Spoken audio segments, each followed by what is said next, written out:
नमस्कार, मेरी आवाज़ आ रही है क्या? एक बार अनम्यूट कर लीजिए आप लोग अपने आप को। जी आ रही है। जी धन्यवाद। पिछले 2 दिन पहले ये ग्रुप में किसी भाई साहब ने स्क्रीनशॉट भेजा था, पीसीओडी का ट्रीटमेंट था, उसमें 1 पेन था, जिसको लेकर के बहुत सारी कमेंट्स वगैरह हुई और कुछ लोगों ने सही कमेंट किया, कुछ लोगों ने बहुत सही कमेंट किया, गलत किसी ने नहीं किया। इसमें बस कुछ समझने का फेर था। इसी चीज़ को मैं वैसे सोच रहा था, मैं अभी जैसे काफ़ी दिन से आप लोग देख रहे होंगे फेलोशिप ग्रुप की या डिप्लोमा की क्लासेस वगैरह बंद है, मैं नहीं करा रहा हूँ क्योंकि 1 सितंबर से इसको स्टार्ट होना है और 1 सितंबर से लेके 31 दिसंबर तक हर रोज़ होगा क्लास। हाँ, टाइमिंग फिक्स नहीं है, किसी दिन हो सकता है सुबह 7 बजे होगा, किसी दिन हो सकता है दोपहर में 1-2 बजे हो सकता है किसी दिन शाम को 8-9 बजे हो, जैसा भी। और हर एक का रिकॉर्डिंग तो उपलब्ध रहेगा ही रहेगा। तो इसमें हम लोगों को भी बहुत सारी चीज़ें डिस्कस करनी है, लेकिन मेरे को लगा कि नहीं, अब वो तो 1 तारीख से हम लोग कंटिन्यूस रहेंगे ही रहेंगे, बट एक बार जो अभी करंट डिस्कशन चल रहा है थोड़ा सा इसके बारे में भी बात कर लेना आवश्यक है। तो इसलिए मेरे को लगा कि नहीं, अब ये बात हम लोग को कर लेनी चाहिए। 2 मिनट के लिए थोड़ा सा आप लोग म्यूट रहना, मैं एक बार फिर से रिकनेक्ट करके आप लोगों से बात करता हूँ। जी चलिए, इधर उधर की बातें ना करते हुए आज का सेशन का प्रारंभ करते हैं। जैसा कि आपने इनविटेशन लिंक में देखा होगा, एक स्क्रीनशॉट भी मैंने भेजा है और उसके साथ इनविटेशन का लिंक है।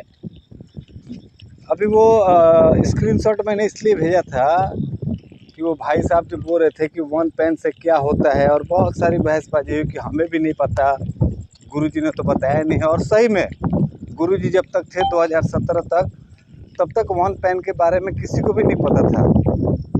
गुरुजी के देहांत के 2 साल पहले 2015 में पता चला कि 1 पैरा नाम की चीज़ होता है। उसके पहले 2 पैरा और 4 पैरा चलता था। तो अब गुरुजी ने तो इसका एक्सप्लेनेशन नहीं दिया कहीं पे, लेकिन हाँ, बाद में जिन लोगों ने इसके ऊपर कार्य करा तो उन लोगों के एक्सपीरियंस के हिसाब से हम लोग जान सकते हैं कि हाँ, कार्य करते हैं।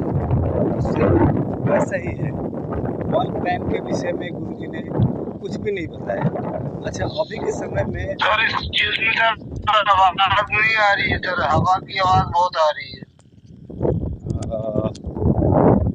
चलिए ठीक है। एक्चुअली क्या, एयर की आवाज आ रही है, आपकी आवाज। एक्चुअली क्या है कि मैंने 8 बजे का टाइम तो दिया था, अब अचानक से किसी को सी ऑफ करने जाना था स्टेशन, तो उनको छोड़ करके मैं रास्ते में आ रहा हूँ, तो हवा तो चल रही है बहुत तेज। फिर भी एक काम करते हैं, अभी हम लोग थोड़ा सा इसके ऊपर डिस्कशन करते हैं। मेरे ख्याल से 50% समझ में तो आएगा, जो बाकी चीज़ रह जाएगा इसका रिकॉर्डिंग जो आएगा उसमें क्लियर वॉइस आएगी मेरी, तो उसके हिसाब से आगे फिर जो भी उसमें प्रॉब्लम्स आएंगे सॉर्ट आउट कर लेंगे हम लोग। तो अभी बात थी 1 पेन की। ठीक है। अब ये जो स्क्रीनशॉट आप लोग देखोगे तो आपको देखते ही समझ में आएगा कि हाँ, ये पहली बार हुआ है। इसके अलावा कहीं और आपको 1 पेन देखने को नहीं मिलेगा। अच्छा, इस 1 पेन की आवश्यकता क्या है, इसका कार्य क्या है, क्यों देते हैं, इसके पीछे रूट कॉज क्या है, ये समझेंगे। लेकिन इसके पहले कुछ छोटी छोटी चीज़ों को मैं एक बार फिर से सबको रिमाइंड कराना चाहूँगा, और रिमाइंड करते हुए हम लोग आगे बढ़ेंगे। जैसे सबसे पहली बात, जो हमने 2 पेन की बात करी, तो हम जो 2 पेन देते हैं, 2 पेन मल्टीप्लाइड 6, ये किस लिए देते हैं? अब ये सवाल है मेरा आप लोगों से कि हम लोग 2 पेन जो देते हैं मल्टीप्लाइड 6 क्यों देते हैं? ग्रोथ इन बॉडी, शरीर में कोई भी अनवांटेड ग्रोथ हो उसको रोकने के लिए सोमैटोस्टैटिन बनाते हैं टूपैन के द्वारा, जो अनवांटेड ग्रोथ को रोकता है। हाँ सुनिए, मतलब कहने का मतलब कि टूपैन बनता है, टूपैन से सोमैटोस्टैटिन बनता है जो सभी को रोकता है। सही बात है। टूपैन से सोमैटोस्टैटिन बनता है जो सभी चीज़ों को रोकता है, अननेचुरल ग्रोथ को रोकता है। अभी ऐसा भी तो हो सकता है कि जब उसके हाथ में फुल पावर है, वो सबको रोक सकता है, तो एक दिन उसके मन में आ सकता है कि इस इंसान की पूरी बॉडी पे मैं ही कब्जा कर लूँ, क्योंकि मैं तो जो चाहूँ जब जिसको चाहूँ रोक सकता हूँ। तो कहीं ना कहीं जैसे हमारे भारत के संविधान में है, वैसे ही हमारे मानव शरीर में भी है। कोई भी चीज़ सुप्रीम नहीं है, मतलब सबसे ऊपर नहीं है, और जो भी सबसे ऊपर है, जैसे हमारा पीनियल ग्लैंड है, ये सबसे ऊपर है, तो इसको बॉडी के साथ ज़्यादा कनेक्टेड नहीं रखा गया, इसको बाहर की तरफ कनेक्टेड रखा गया है। बॉडी के अंदर जो भी चीज़ है वो डायरेक्टली बहुत ज़्यादा वर्क नहीं कर सकती, वो किसी ना किसी के कंट्रोल में चलती है। तो जब ये सोमैटोस्टैटिन के विषय में पता चला कि सोमैटोस्टैटिन है किसी के भी ग्रोथ को रोक सकता है। हम लोग कहते हैं अननेचुरल ग्रोथ, वो कई बार नेचुरल ग्रोथ को भी रोक देता है। इसीलिए कहा गया कि बढ़ते हुए बच्चों को टूपैन अवॉइड करना चाहिए। अब बढ़ना, हाइट बढ़ना, ये तो नेचुरल है, तो वो नेचुरल ग्रोथ को भी रोक देता है।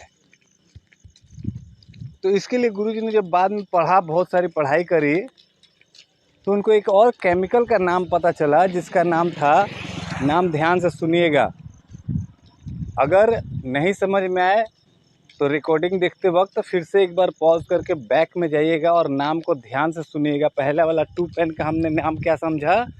सोमैटोस्टैटिन, जो कि अननेचुरल ग्रोथ को रोकता है। अब एक और केमिकल की बात कर रहे हैं जिसका नाम है सोमेटोमेडिन सी। नाम को ध्यान से फिर से एक बार मैं बता रहा हूँ, आप लोग कहीं नोट डाउन कर लेना, सोमेटोमेडिन सी। अब ये सोमेटोमेडिन सी ये चीज़ है क्या, पहले ये समझते हैं। इस सोमेटोमेडिन सी का काम ये है कि सिर्फ और सिर्फ ये सोमेटोस्टैटिन के ऊपर नज़र रखता है, क्योंकि जब सोमेटोस्टैटिन सबसे अधिक पावरफुल है तो वो कल को जा कर के अपनी मनमर्जी भी कर सकता है। अपनी मनमर्जी वो ना कर पाए, इसलिए उसको कंट्रोल करने के लिए बॉडी के अंदर हरि ने एक और केमिकल बना रखा है जिसका नाम है सोमेटोमेडिन सी। दोनों के नाम में बहुत थोड़ा सा फ़र्क है, एक है सोमेटोस्टैटिन और एक है सोमेटोमेडिन सी। तो इससे समझ में आया होगा कि सोमेटोमेडिन सी जो है ये सोमेटोस्टैटिन को भी रोक सकता है। मतलब सोमेटोस्टैटिन मान लीजिए बन रहा है, वो हमारे शरीर में ग्रोथ को रोक रहा है, कुछ बुरे ग्रोथ को भी रोक रहा है, कुछ अच्छे ग्रोथ को भी रोक रहा है। तो हम लोग अगर उसके साथ सोमेटोमेडिन सी भी अगर बना देंगे तो क्या है, सोमेटोस्टैटिन से बुरी चीज़ों को रोकेगा, अच्छी चीज़ों को नहीं रोकेगा। बात समझ में आई? सोमेटोमेडिन सी रहने से क्या होगा? सोमेटोमेडिन सी रहने के बाद भी सोमेटोस्टैटिन ग्रोथ को रोकेगा, लेकिन सिर्फ अननेचुरल ग्रोथ को रोकेगा, नेचुरल ग्रोथ को नहीं रोकेगा। अच्छा, ये जो केमिकल है सोमेटोमेडिन सी, सेकंड पॉइंट ये भी नोट डाउन करो, सोमेटोमेडिन सी बनता कहाँ है? तो सोमेटोमेडिन सी जो है ये लीवर में बनता है। एक्चुअली लीवर में बनता नहीं है, सारी चीज़ें लीवर में स्टोर होती है और वहीं पे एक दूसरे के साथ मिलकर, जैसे हाइड्रोजन और ऑक्सीजन मिलकर पानी बना देते हैं, हाइड्रोजन नाइट्रिक एसिड मिलकर के हाइड्रोजन नाइट्रोजन ऑक्सीजन मिलकर नाइट्रिक एसिड बना देते हैं, हाइड्रोजन क्लोरीन मिलकर के हाइड्रोक्लोरिक एसिड बना देते हैं। तो हर चीज़ हमारे बॉडी के अंदर ट्रांसफ़र होता है, एक रूप से दूसरे रूप में बदलता है। तो ये जो सोमेटोमेडिन सी है ये बेसिकली लीवर में प्रोड्यूस होता है, और इसीलिए आप लोग देखोगे कहीं भी किसी भी ट्रीटमेंट में, चाहे आप संसार का कोई भी बुक उठा के देख लो, किसी भी फॉर्मूला में अगर 2 पेन मल्टीप्लाइड 6 है तो उसके साथ साथ 1 पॉइंट लीवर मल्टीप्लाइड 6 भी रहेगा। आज तक इसके विषय में सोचा नहीं होगा आप लोगों ने, जो चीज़ मैं बता रहा हूँ, क्योंकि जब हम 2 पेन देते हैं मल्टीप्लाइड 6 सोमेटोस्टेटिन बनाने के लिए, तो वो नेचुरल अननेचुरल दोनों ग्रोथ को रोकेगा। फिर उसके लिए हमें सोमेटोमेडिन सी देना पड़ता है 1 पॉइंट लीवर मल्टीप्लाइड 6 की। नहीं बाबा, सिर्फ गलत ग्रोथ को रोकना, अच्छे ग्रोथ को नहीं रोकना। उम्मीद करता हूँ ये 2 चीज़ें आप लोगों को समझ में आई होगी। 2 पेन मल्टीप्लाइड 6 और 1 पॉइंट लीवर मल्टीप्लाइड 6 क्यों देते हैं। एक सोमेटोस्टेटिन के लिए देते हैं, एक सोमेटोमेडिन सी के लिए देते हैं। दोनों एक दूसरे का उल्टा काम करता है, लेकिन फिर भी देते हैं। अभी इतना चीज़ समझने में कोई दिक्कत आया हो तो बताइए मेरे को।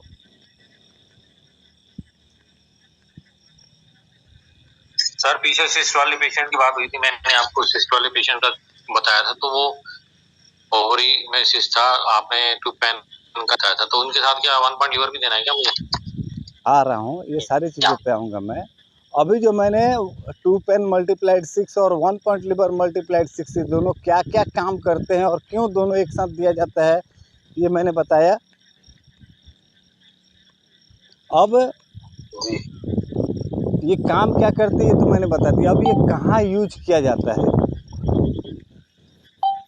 तो एक चीज़ समझिए, बीमारियां 2 तरह की होती है।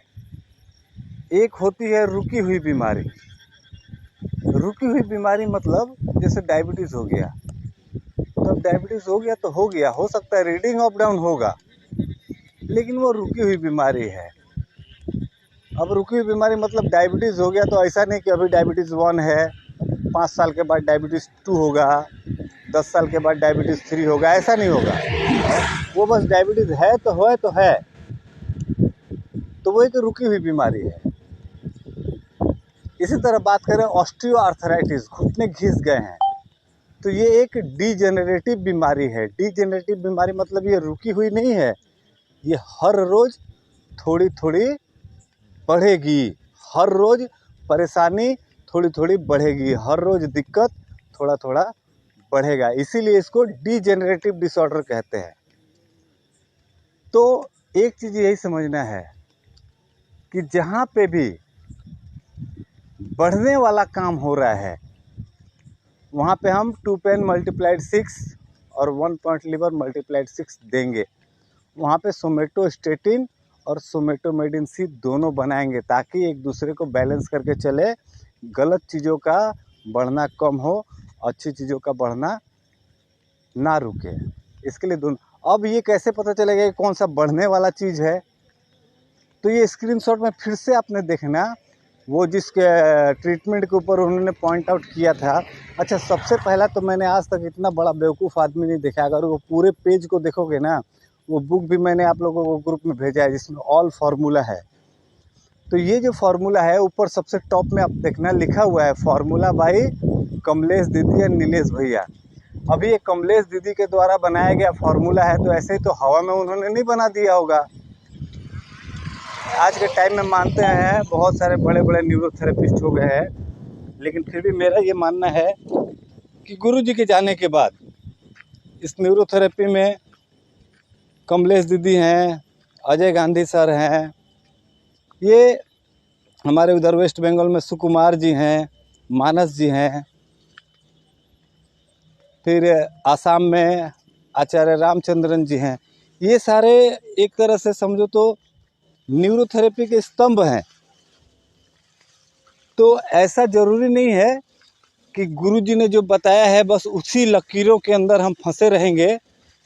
अगर हमें कोई भी सटीक जानकारी कमलेश दीदी से मिलती है, नीलेश भैया से मिलती है, आचार्य रामचंद्रन जी से मिलती है, अजय गांधी सर से मिलती है, सुकुमार जी से किसी से भी मिलती है, अगर हमें कोई भी जानकारी, that means it is authentic.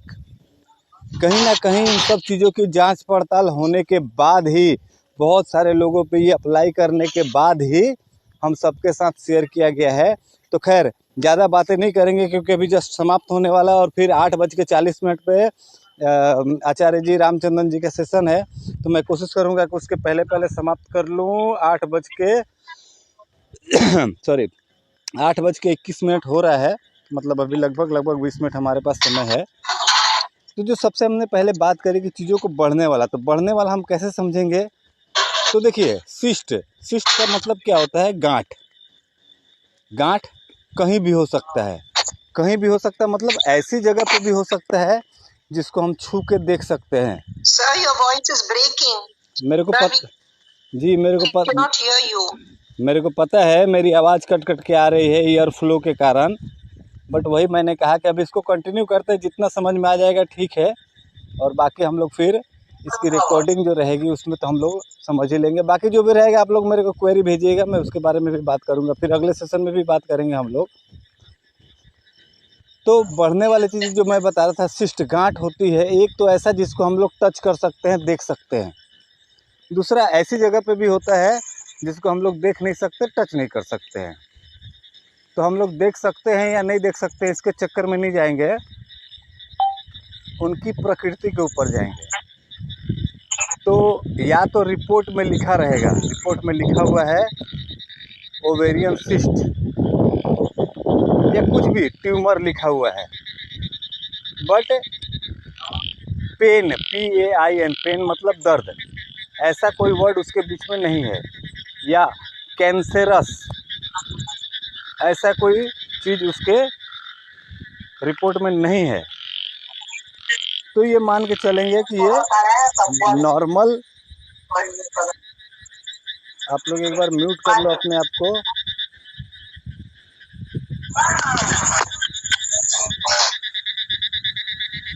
तो अगर रिपोर्ट में कहीं भी दर्द, पेन या कैंसरस ऐसा लिखा हुआ नहीं दिखता है तो आप समझ जाइए कि वो नॉर्मल सिस्ट है। और अगर उसमें कहीं भी दर्द वाली बात आती है या इन्फ्लेमेशन वाली बात आती है, इन्फेक्शन वाली बात आती है या कैंसरस नाम का वर्ड आता है, तो फिर वो प्रोग्रेसिव है, बढ़ने वाला है।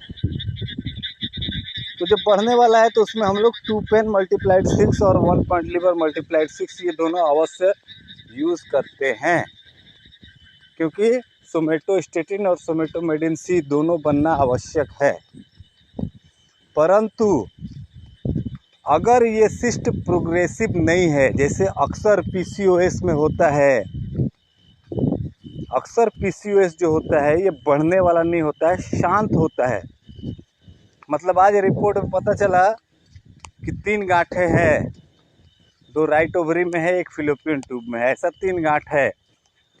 तो चांसेस ये है कि 5 साल के बाद भी जब आप सोनोग्राफी कराओगे ना तो वही 3 गांठें आएंगी। हाँ, हो सकता है साइज थोड़ा अप डाउन हो जाएगा। तो PCOS या PCOD की जो सिस्ट होते हैं वो प्रोग्रेसिव नहीं होते हैं, वो बढ़ते नहीं हैं। तो वहाँ पे हमें सोमेटोस्टेटिन और सोमेटोमेडिन C इन दोनों के लफड़े में पड़ने की ज़रूरत ही नहीं है। हम वहाँ पे सिंपल जो 1 पॉइंट देते हैं, 1 पेन जो देते हैं, और वो भी देखिएगा मल्टीप्लाइड 6 या मल्टीप्लाइड 9 ऐसा नहीं है, सिर्फ एक ही बार है।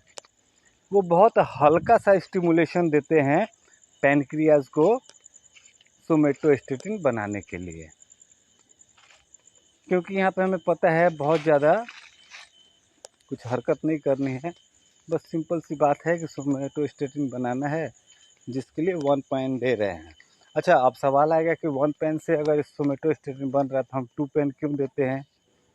क्योंकि हमें जब पता है कि वो प्रोग्रेसिव है तो 1 पेन का सोमेटोस्टेटिन जो होगा वो बहुत वीक इसका स्ट्रेंथ होगा। तो प्रोग्रेसिव चीज़ों में ये वीक स्ट्रेंथ का सोमेटोस्टेटिन उतना ज़्यादा सक्सेसफुल अभी तक नहीं है। ये चीज़ बहुत सारे सेंटरों में ट्रीटमेंट दे के देखा गया है। तो इसलिए 1 पेन हम लोग उसी समय यूज़ करते हैं जिस समय ओवरीज में या यूट्रस में सिस्ट हो,